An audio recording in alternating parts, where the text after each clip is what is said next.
Hey guys, എല്ലാവർക്കും പുതിയൊരു വ്ളോഗിലേക്ക് സ്വാഗതം. സുഹൃത്തുക്കളെ, സമയം ഏതാണ്ട് 5 മണിയായിട്ടുണ്ട്. നേരെ നമ്മൾ ഗ്രൗണ്ടിൽ വന്നേക്കാം കേട്ടോ. എന്തിനാണ് നമ്മൾ ഗ്രൗണ്ടിൽ വന്നിരിക്കുന്നത്? ഇത് താറ് കാണിക്കാൻ. അതെ ഗൈസ്, നമ്മൾ താറ് നിങ്ങളെ കാണിക്കാൻ വേണ്ടിയിട്ട് വന്നേ കേട്ടോ. നമ്മുടെ താറ് ഏകദേശം ഒരു 2-3 മാസമായിട്ട് നമ്മൾ വർക്ക്ഷോപ്പിൽ കൊടുത്തേക്ക് വരുന്ന പണിയാനായിട്ട്. അപ്പം കംപ്ലീറ്റ് പണിയും കഴിഞ്ഞിട്ട് നമ്മുടെ കയ്യിൽ കിട്ടിയിട്ടുണ്ട് വണ്ടി. കുറച്ച് ദിവസമായി കൈ കിട്ടിയിട്ട് അങ്ങോട്ടും ഇങ്ങോട്ടും പോകുന്നൊക്കെ ഉണ്ട്. പക്ഷേ വീഡിയോ എടുത്തില്ല, അച്ഛൻ ഇല്ലാത്തതുകൊണ്ട് അങ്ങോട്ട് ഇങ്ങനെ ഡിലേ ഒക്കെ ആയിപ്പോയി അങ്ങോട്ടും ഇങ്ങോട്ടും ഇല്ലേ. എന്നിട്ട് ഇന്നും അച്ഛനില്ല. അച്ഛന് ഇപ്പം പണി കിട്ടി കേട്ടോ. ഒത്തിരി നാൾ പണി ഇല്ലാതെ ഇരുന്നിട്ട് അച്ഛന് പണി കിട്ടിയോണ്ട് അച്ഛൻ അതിൻ്റെ സന്തോഷത്തിൽ അച്ഛൻ പണിക്ക് പോയി. നമ്മളിന്ന് ചെയ്യുന്നത് നമ്മുടെ താറിൻ്റെ കംപ്ലീറ്റ് വർക്ക് ചെയ്ത എൻ്റെ ഒരു എക്സ്പീരിയൻസും പിന്നെ എനിക്ക് എത്ര രൂപ ഇതിന് വേണ്ടിയിട്ട് ചിലവായി എന്നുള്ള കാര്യങ്ങളൊക്കെയാണ് ഈ ഒരു വീഡിയോയിൽ പറയുന്നത്. അപ്പോൾ ഇത് വണ്ടിയൊക്കെ പണിയാൻ പോകുന്നവർക്കൊക്കെ യൂസ്ഫുൾ ആയിരിക്കും, അല്ലാത്തവർക്ക് ചുമ്മാ വെറുതെ കണ്ടോണ്ടിരിക്കും കേട്ടാ ഇല്ലേ. ഈ വണ്ടി എടുക്കാനായിട്ട് ഈ മോഡൽ വണ്ടി തപ്പി കിടക്കുന്ന ഒത്തിരി പേരുണ്ട്. അപ്പോൾ വണ്ടി എടുത്തിട്ട് പണിയാൻ വേണ്ടിയിട്ട് എത്ര രൂപ ആവും എന്നുള്ള ഒരു ഐഡിയ ഒക്കെ ഈ വീഡിയോ കാണുമ്പോൾ കിട്ടും അല്ലേ? കിട്ടൂലേ? അപ്പം അതൊക്കെയാണ്.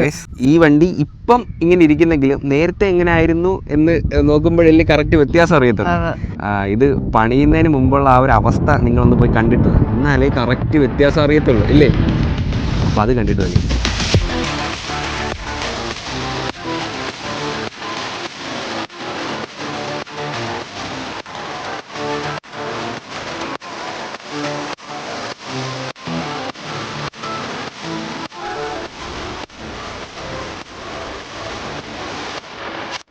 അപ്പോൾ ഇതാണ് വണ്ടിയുടെ നിലവിലെ അവസ്ഥ. നമുക്ക് ഇതൊക്കെ കട്ട് ചെയ്ത് മാറ്റി കേട്ടോ മൊത്തം. ഈ സൈഡെല്ലാം ഫുള്ള് തുരുമ്പടിച്ച് പോയായിരുന്നു കേട്ടോ.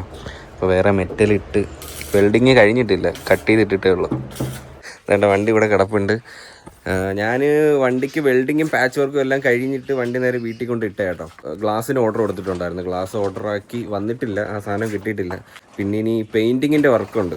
ഒന്ന് തുറക്കൂ. പെയിന്റിങ് ആണ് ഇനി അടുത്ത വർക്ക്, അതിനായിട്ട് കൊണ്ടുപോകാം കേട്ടോ. മൊത്തവും പൊടി അടിച്ച് കിടക്കണം കേട്ടോ വണ്ടി. എൻ്റെ ഫ്രണ്ടിൽ ഗ്ലാസ് ഒന്നും ഇല്ല. കുറച്ച് ദിവസമായി കേട്ടോ വണ്ടി ഇങ്ങനെ ഇട്ടിട്ട്. കണ്ടോ ഗ്രൈൻഡ് ചെയ്തിട്ടൊക്കെ കണ്ട് വീണ്ടും തുരുമ്പ് വരുന്നു. ഇന്ന് വണ്ടി കൊണ്ടുപോയിട്ട് പെയിൻറ്റിങ്ങിന് കൊടുക്കുക കേട്ടോ. മെയിനായിട്ട് കുറേ ഇടത്ത് ഞാൻ വിളിച്ച് ചോദിച്ച് പെയിൻറ്റിങ്ങിന്. ഇപ്പം എല്ലായിടത്തും ഭയങ്കര റേറ്റൊക്കെ ആയതുകൊണ്ട് ഞാൻ കുറേ സ്ഥലത്ത് ചോദിച്ച് അങ്ങനെ ഫൈനലി ഒരിടത്ത് ഫിക്സ് ചെയ്ത് കൊണ്ട് കൊടുക്കും കേട്ടോ. വണ്ടിയുടെ അകത്ത് മൊത്തം സാധനം കയറ്റി വെച്ചേക്കാം, സീറ്റ് അതും ഇതൊക്കെ. ഈ സൈഡിലൊന്നും ഗ്ലാസ് ഇല്ല കേട്ടോ. ഇതെല്ലാം മാറ്റിയിട്ട് പുതിയ സാധനത്തിന് ഓർഡർ കൊടുത്തിട്ടുണ്ട്. അപ്പോൾ അതൊന്നും വന്നിട്ടില്ല. ഇനി ഈ സൈഡ് കണ്ടില്ലേ, പെയിൻറ്റിങ് ഒത്തിരി ഉണ്ട്. ഈ പുതിയ നമ്മൾ പീസിട്ട് അടിച്ചേക്കുന്നതെല്ലാം ഇനി പെയിൻറ്റ് ചെയ്യണം വണ്ടി. അതുപോലെ തന്നെ അകത്തെ കാര്യങ്ങളും ഇത് തന്നെ വേണ്ട. ഫുൾ ഇനി അപ്പോസ്റ്ററി അടിക്കണം, പെയിൻറ്റിങ് ഉണ്ട്, പാച്ച് വർക്ക് എല്ലാം കംപ്ലീറ്റ് നമ്മൾ ചെയ്തിട്ടുണ്ട്. and ഈ സൈഡിൽ നിന്നൊക്കെ നല്ല രീതിക്ക് വെള്ളലേക്ക് ഉണ്ടായിരുന്നു. അതുകൊണ്ടാണ് പ്ലാറ്റ്ഫോമൊക്കെ പെട്ടെന്ന് തുരുമ്പിച്ച് പോയത്. അപ്പോൾ ഇത് നമ്മൾ ക്ലിയർ ചെയ്തിട്ടുണ്ട്. തുറന്നേ and ഈ ഒരു ഇങ്ങനൊരു ബെൻഡ് കൊടുത്തിട്ട് അതാകുമ്പോഴത്തേന് ഇവിടുന്ന് ഇങ്ങനെ വെള്ളം വന്നിട്ട് ഇതുവഴി ഒലിച്ച് ഇങ്ങനെ നേരെ താഴോട്ട് പോകുന്ന രീതിയിൽ ഒരു ചാനൽ പോലെ ഒരു ബീഡിങ് കൊടുത്ത് അത് സോൾവ് ചെയ്ത് കേട്ടോ. ഇനി മെയിൻ സംഭവം എന്ന് പറയുന്നത് ഇതൊന്നും അല്ല. ഈ വണ്ടി ഓടിക്കുന്ന കാര്യം ഇച്ചിരി പാടാട്ടോ. അകത്ത് ഒന്നുമില്ല. എന്റെ ഗിയറിന്റെ ഒക്കെ നോബൊന്നും ഇല്ല ഗിയർ ഇടാനായിട്ടത്. സീറ്റൊക്കെ ഊരിയിരിക്കണോ അപ്പുറത്താ. ഇതെങ്ങനെ സ്റ്റാർട്ട് ചെയ്യുന്ന ഒന്നുമില്ല കേട്ടോ. ഫ്രണ്ടിലത്തെ ഈ സാധനം ഇതെല്ലാം ഊരി വെച്ചേക്കോ. ആകെ സ്റ്റിയറിംഗ് കൊണ്ട് ഒരു സീറ്റും ഉണ്ട്. എടുക്കത്തില്ല.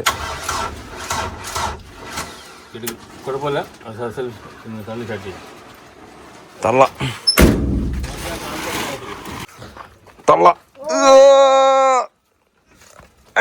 അടുത്തോ.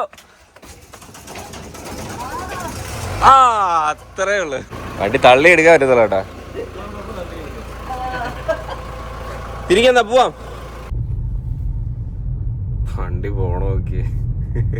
അയ്യോ പോലീസ്.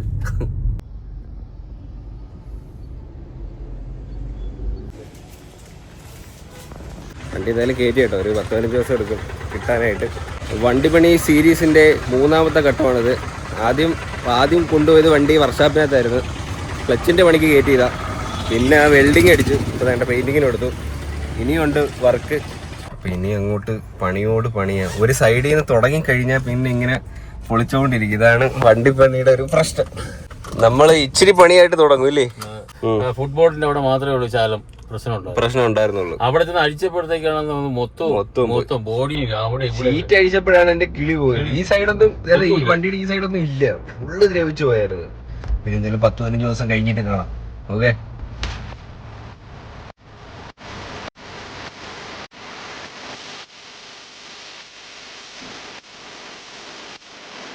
അപ്പൊ വണ്ടി കാണിക്കട്ടെ?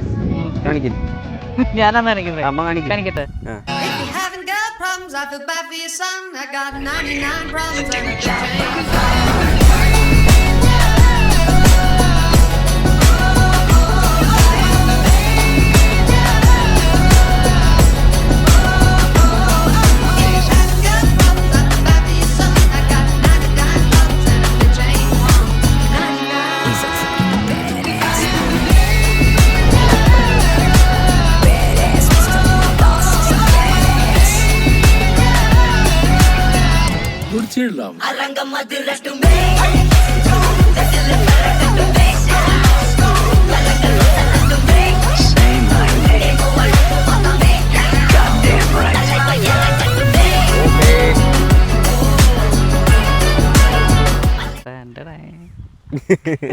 ഇപ്പോൾ ഗൈസ് ഇതാണ് നമ്മുടെ വണ്ടി. ഇത് 2017 model Mahendra Thar CRDE engine വരുന്ന താറാണ്.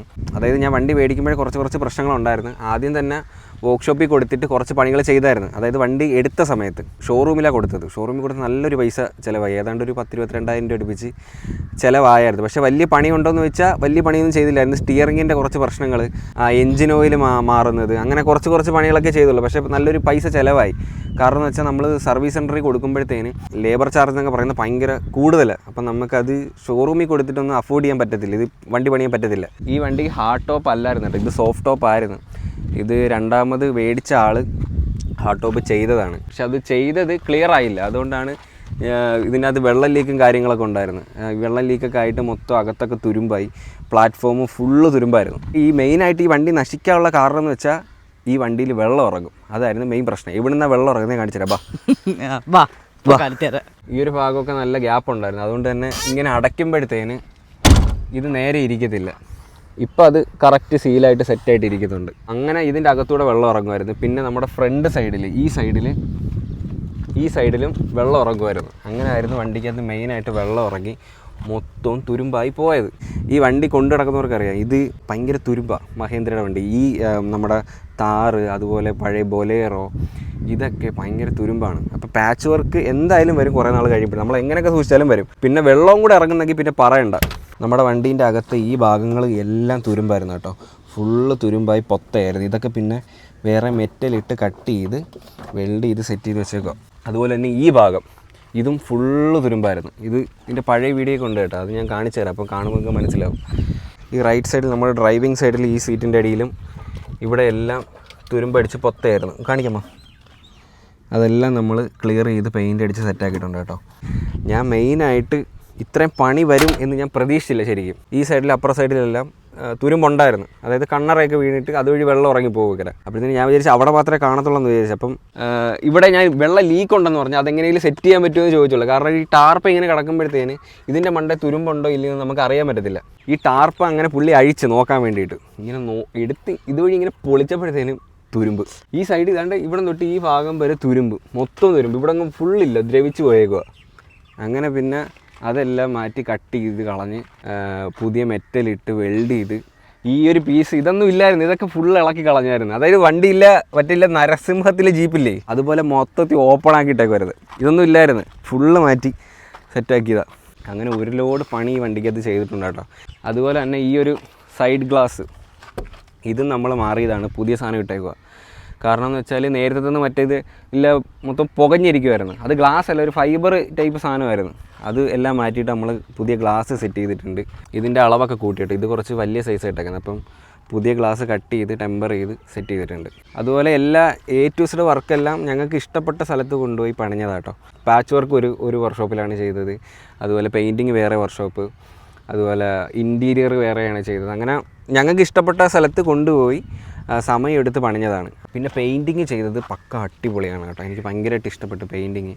ഇത് നമ്മൾ സെൽറ്റോസിൻ്റെ പെയിൻറ്റിങ്ങാണ് ചെയ്തേക്കുന്നത്, സാധാ താറിന് വരുന്ന പെയിൻറ്റിങ് അല്ല അടിച്ചേക്കുന്നത്. പിന്നെ നമ്മൾ ടെയിൽ ഐ ഡി പുതിയത് വെച്ചിട്ടുണ്ട്. പുതിയത് വെച്ചെന്ന് വെച്ചാൽ കമ്പനി വരുന്ന സാധാ ടെയിൽ ഐ ഡി വെച്ചിട്ടുണ്ട്. നമ്മൾ മോഡിഫിക്കേഷൻ വർക്കൊന്നും ചെയ്തിട്ടില്ല, ഇനി അങ്ങോട്ട് ചെയ്യാം. കാരണം ഇപ്പം കുറേ പൈസ ചിലവായേ. ഞാൻ ലാസ്റ്റ് എല്ലാ പൈസ എത്ര രൂപ ചിലവായെന്നുള്ള കാര്യം ഞാൻ ലാസ്റ്റ് പറഞ്ഞുതരാം.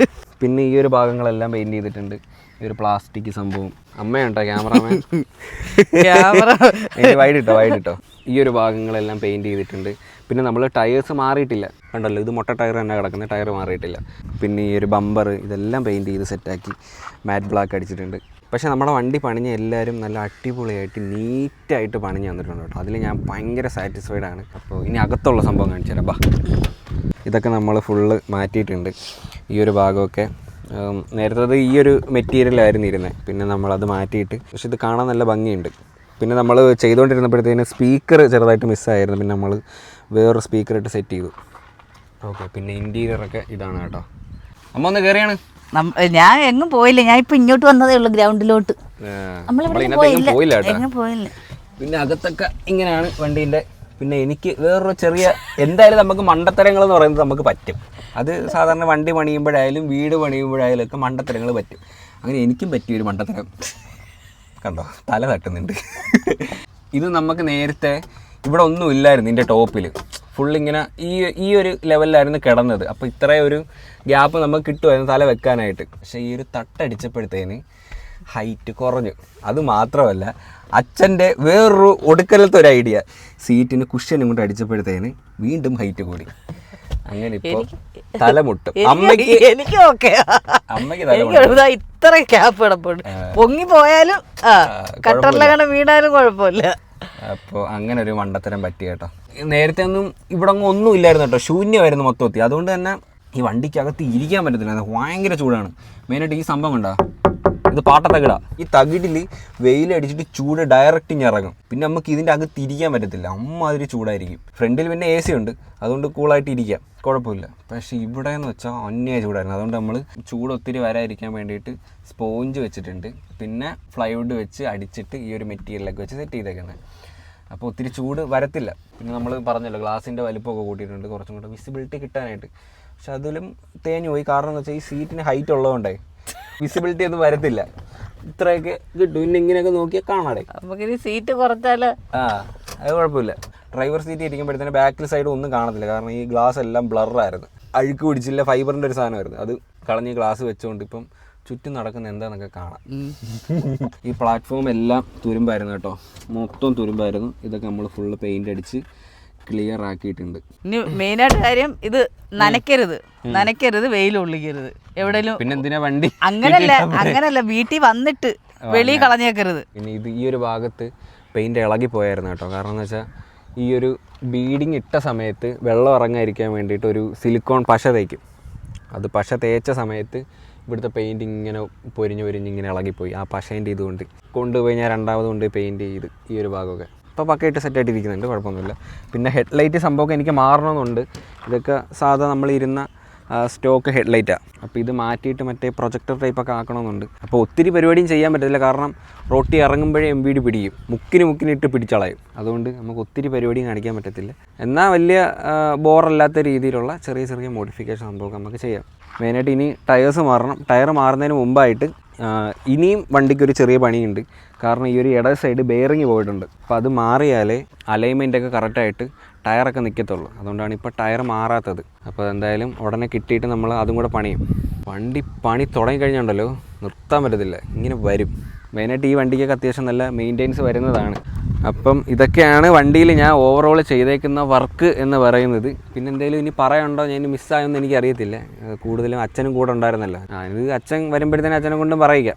അച്ഛൻ വീട്ടിൽ വരുമ്പോഴത്തേനും ഞാൻ വീഡിയോ എടുക്കാം കേട്ടോ. ഓക്കെ ഗൈസ്, അപ്പോൾ എനിക്ക് ഏകദേശം എത്ര രൂപ ഈ വണ്ടിയിൽ ചിലവായിട്ടുണ്ടെന്നുള്ള കാര്യം ഞാൻ ഒന്ന് പറയാം. ഫസ്റ്റ് ചെയ്തത് വണ്ടിയിൽ കുറച്ച് മെക്കാനിക്ക് വർക്ക് ഉണ്ടായിരുന്നു. അവിടെ നിന്നാണ് വണ്ടിയുടെ പണി തുടങ്ങുന്നത്. പണിയെന്ന് വെച്ചാൽ വണ്ടിയുടെ ക്ലച്ച് പ്ലേറ്റ്, അതുപോലെ ബാക്കിലത്തെ ഹൗസിങ്, ഈ ആക്സിലൊക്കെ വരുന്ന കുറച്ച് സാധനങ്ങളൊക്കെ ഉണ്ട്, അതൊക്കെ പണിയായിരുന്നു. അതിന് മെക്കാനിക്കൽ വർക്ക് മാത്രമായിട്ട് എനിക്ക് ഏകദേശം ഒരു 22,000 രൂപ അടുപ്പിച്ച് ചിലവായിട്ടുണ്ട്. പിന്നെ വരുന്നത് പാച്ച് വർക്ക്.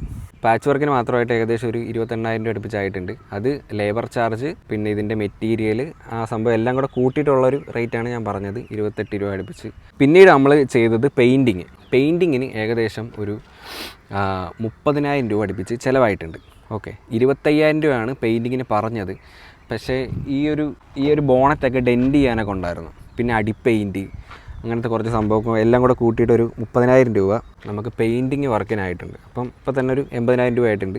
ഇൻറ്റീരിയർ വർക്ക് അതിന് ഏകദേശം ഒരു 25,000 രൂപ അതിനും ആയിട്ടുണ്ട്. ഇപ്പം ഏകദേശം ഇപ്പം 1,20,000 രൂപ ഇപ്പം. പിന്നെ ഇതിൻ്റെ ഗ്ലാസ്സൊക്കെ നമ്മൾ മാറിയായിരുന്നല്ലോ, അതായത് ഈ സൈഡ് ഗ്ലാസ്സൊക്കെ നമ്മൾ ഇട്ടല്ലോ, അതിനെല്ലാം കൂടെ ഒരു 5,000 രൂപ അടുപ്പിച്ച് ഇപ്പോൾ ഇരിക്കുന്ന ഈ ഒരു കണ്ടീഷനിലാക്കാൻ വേണ്ടിയിട്ട് ഒരു 1,10,000 രൂപ ഞാൻ ചിലവാക്കിയിട്ടുണ്ട്. ഓക്കെ, പക്ഷേ ഞാൻ ചെയ്തത് പക്ക ഞാൻ സാറ്റിസ്ഫൈഡ് ആണ്. കാരണം ഞാൻ ഇനി ഈ വണ്ടി ആർക്കെങ്കിലും കൊടുക്കുവാണെങ്കിൽ അവർക്ക് ഒന്നും പണിയേണ്ട ആവശ്യമില്ല. മനസ്സിലായോ? മെക്കാനിക്കലായാലും അല്ലെങ്കിൽ പാച്ച് വർക്ക് ആയാലോ പെയിൻറ്റിങ് ആയാലോ ഒന്നും ചെയ്യേണ്ട ഒരാവശ്യമില്ല. അമ്മ അതിൽ കണ്ടീഷൻ ആക്കി വെച്ചിട്ടുണ്ട്. പിന്നെ വേറൊരു കാര്യം എന്ന് വെച്ചാൽ ഈ വണ്ടി കൊടുക്കത്തില്ല, അതും വേറൊരു കാര്യം. അല്ല, ഞാൻ പറഞ്ഞത് അച്ഛൻ പണിയൊക്കെ കഴിഞ്ഞിട്ട് ഒന്ന് കേട്ടോ, ഇന്ന് വണ്ടിയുടെ വീഡിയോ ആണ് ഇന്ന് എടുത്തത്. അച്ഛൻ്റെ തല മുട്ടു പോകുന്നു, ഒന്ന് കയറിയിരുന്നാണ് അച്ഛൻ. നിങ്ങൾ നോക്കിയല്ലോ? നോക്കിയായിരുന്നു. വലിയ കുഴപ്പമില്ല അച്ഛന്. എനിക്ക് കുഴപ്പമില്ല. അബദ്ധം പറ്റി സീറ്റ് ശകലോടെ പൊക്കം കൂട്ടും. അത് ഞാൻ പറഞ്ഞു, കുഷ്യനൂടെ കയറ്റിയപ്പോഴത്തേക്ക് വീണ്ടും ഹൈറ്റ് ആയി. ഇതാണ് പണി പറ്റും. ഇപ്പൊ കോഴിക്കൂട്ടിയിരിക്കുന്ന അവസ്ഥ.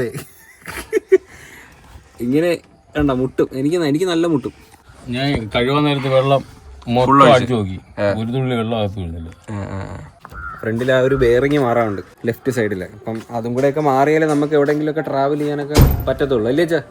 ഇത്തിരി ഓഫ് റോഡൊക്കെ പോകണമെന്നുണ്ടെങ്കിൽ അതൊക്കെ മാറി സെറ്റ് ആക്കണം. ഏകദേശം എന്തായാലും അത്രയുള്ള എന്തൊരു വീഡിയോ ഇഷ്ടപ്പെട്ടാൽ ലൈക്ക്, ഷെയർ, സബ്സ്ക്രൈബ് ചെയ്യുമ്പോൾ പുതിയൊരു വീഡിയോ ആണെന്നൊരു ബൈ.